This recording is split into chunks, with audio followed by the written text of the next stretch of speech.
Israel and Hamas have started releasing prisoners and hostages, halting a 15-month war that devastated the Gaza Strip and heightened tensions across the Middle East. 이스라엘과 하마스가 포로와 인질을 석방하기 시작하면서 가자 지구를 파괴하고 중동 지역의 긴장을 고조시켰던 15개월간의 전쟁이 드디어 휴전에 돌입했습니다.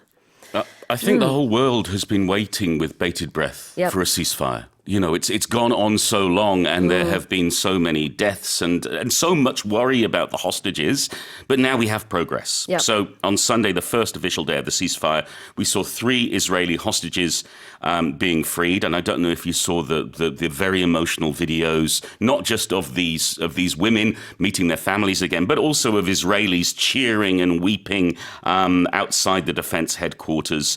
And then we had 69 women and 21 teenage boys, Palestinians from the West Bank and Jerusalem, being freed from Israeli prisons. So again, I think we have rejoicing on both sides that we see people being able to meet their families again.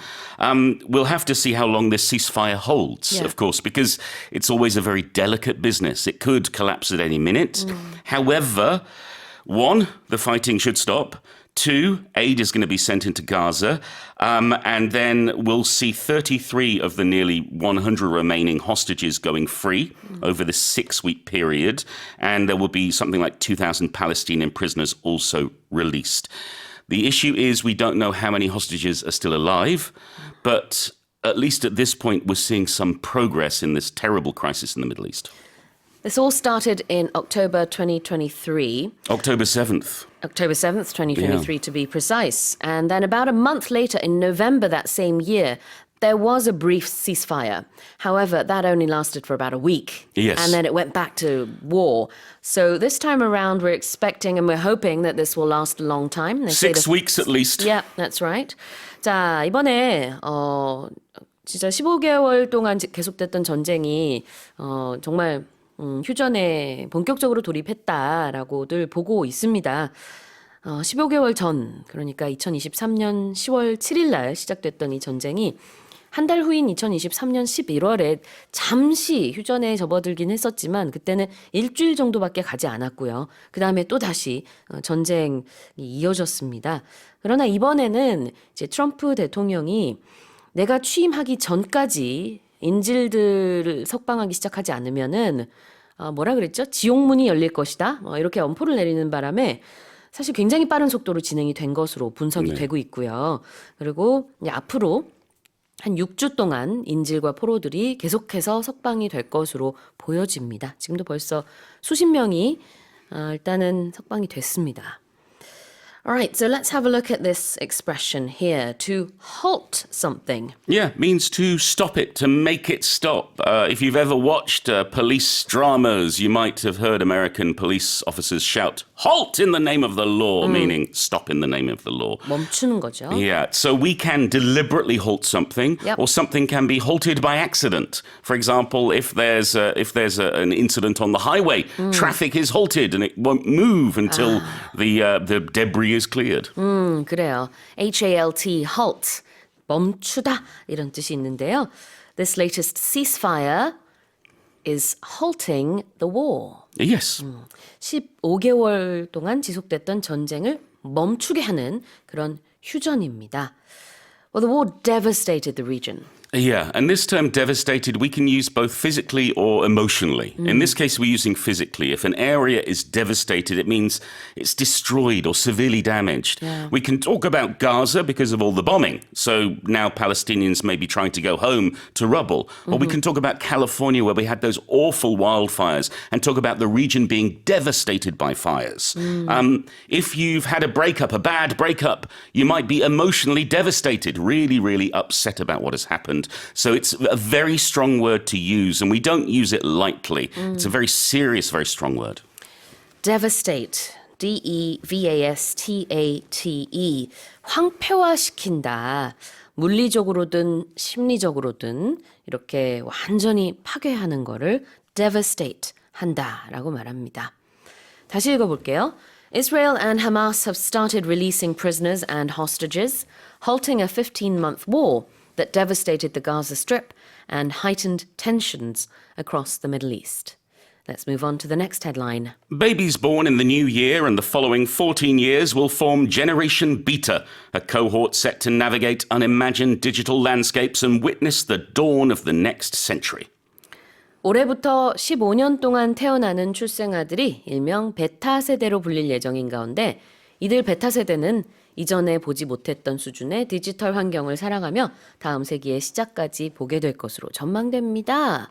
그러니까 새로운 세대가 올해 태어나는 아기들부터 시작이 되는군요. Another generation to complain about. Gen Beta. Yeah, or Gen B, as I'm sure they will be known. Yeah.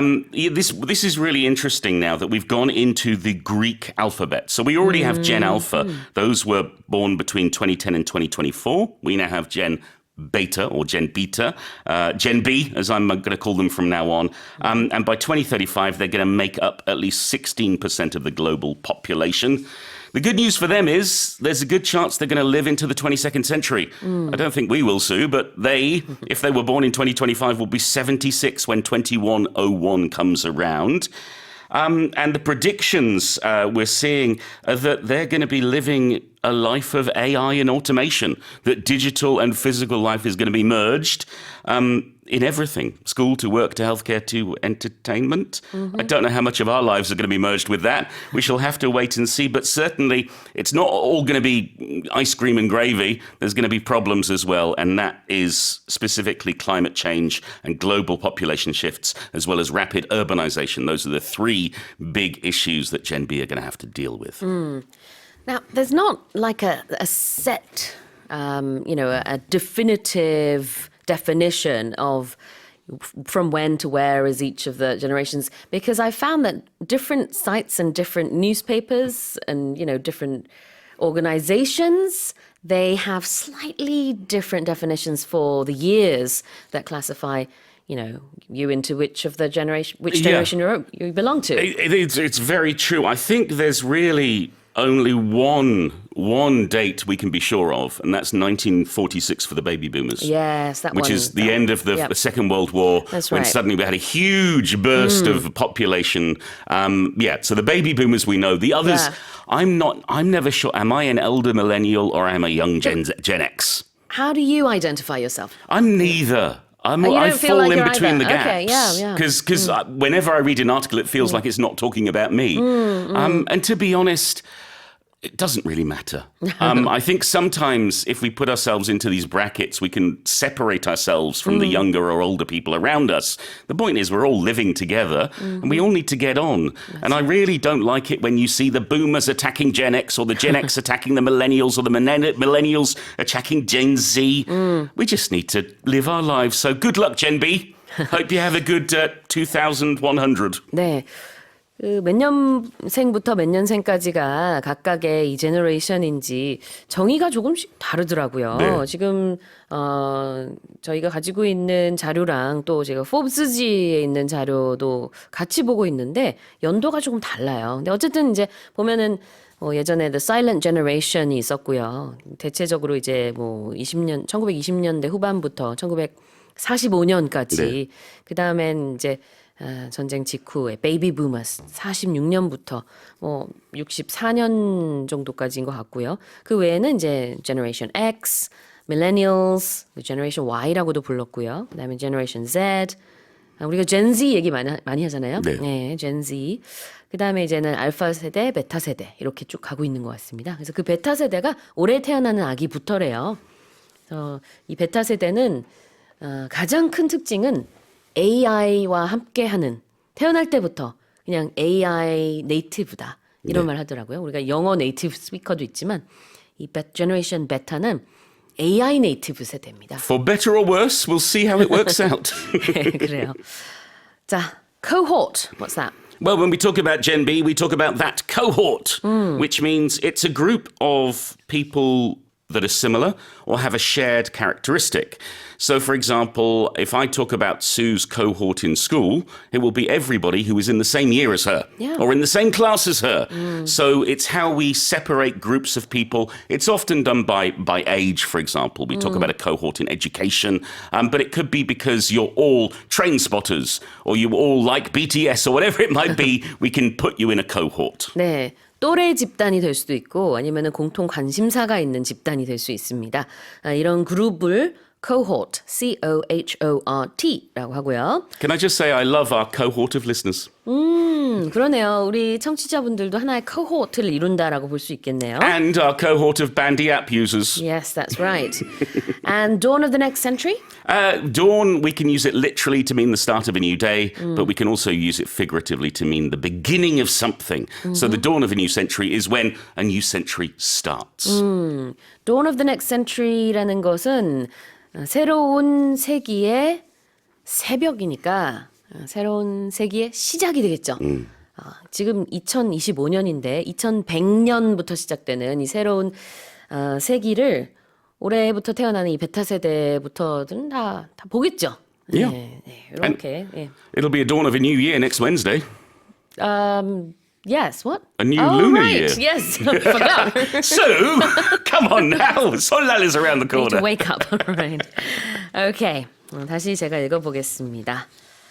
Babies born in the new year and the following 14 years will form Generation Beta, a cohort set to navigate unimagined digital landscapes and witness the dawn of the next century. Now let's move on to the next headline. Dozens of humanoid robots are set to participate in a half marathon in China this April as Beijing intensifies efforts to advance artificial intelligence and robotics, aiming to gain a competitive edge in the industry. 올해 4월에 중국 베이징에서 열리는 하프 마라톤 대회에 휴머노이드 로봇 다수가 참가할 예정입니다. 이번 행사는 중국이 인공지능과 로봇 공학 업계에서 경쟁 우위를 확보하고자 해당 노력을 강화하는 과정에서 나온 것입니다. Can I just point out, this is not just a robot marathon. This is for humans as well. There's going to be something like 12,000 humans doing the half marathon, and there are going to be robots from more than 20 companies also participating. Everyone from around the world can join. If you've got a humanoid, and this is the important thing, your robot must look like a human, and they must have a structure that is capable of performing motion actions. So that means you have to be able to walk on two legs or run on two legs. You can't be on wheels. So I'm very sorry to all the robots with wheels out there. You are disqualified. 네. 중국에서 이렇게 그 사람 모습을 닮은 로봇 휴머노이드와 함께 마라톤을 한 적이 있긴 한 것 같은데 이번은 정말 많이 참가하나 봐요. Yeah, so we'll see how it comes and how many people will participate. But certainly, you can have robots that are remote controlled. You can have robots that run by themselves or walk by themselves. You can replace the batteries during the race. Very important for robots. Just like humans have a drink or have a little bit to eat. I don't know whether this is going to be ridiculous or incredible. Certainly, I think there will be some robots who may fall at the first hurdle or the first step, but there may be others who complete a half marathon, and that would be astonishing to see. 네, 4월 달에 베이징 다신구 경제기술개발구에서 이 마라톤이 개최된다고 합니다. 사람은 한 12,000명 정도가 참가할 것 같고요. 휴머노이드는 한 20개 이상이 참가할 것 같습니다. What does intensify mean? Oh, if something intensifies, it means it gets stronger. It increases in whatever we're talking about. For example, we talk about the amount of study a student does before Sunung. It intensifies as summer changes to autumn because they're getting ready for the exam and they have to study harder and harder and harder. 네, 강화하는 것을 intensify라고 하죠. And competitive edge? Yeah, this word edge, yes, we use it for an object to describe the corner of it, the side of it. But when we use it in business, when we use it in competition, if you have an edge, you have an advantage over the other competitors. So a competitive edge means you've got an advantage in beating the other person or the other team or the other company. 경쟁 우위라는 뜻입니다. edge, E-D-G-E가 여기서는 모서리가 아니고요. 어떤 강점, 이점, advantage라는 뜻이 있어서 competitive edge는 경쟁 우위가 되겠습니다. Here's the headline again.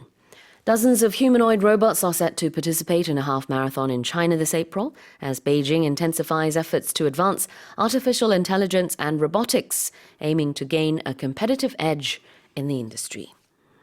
All right, that's it for the headlines with Paul.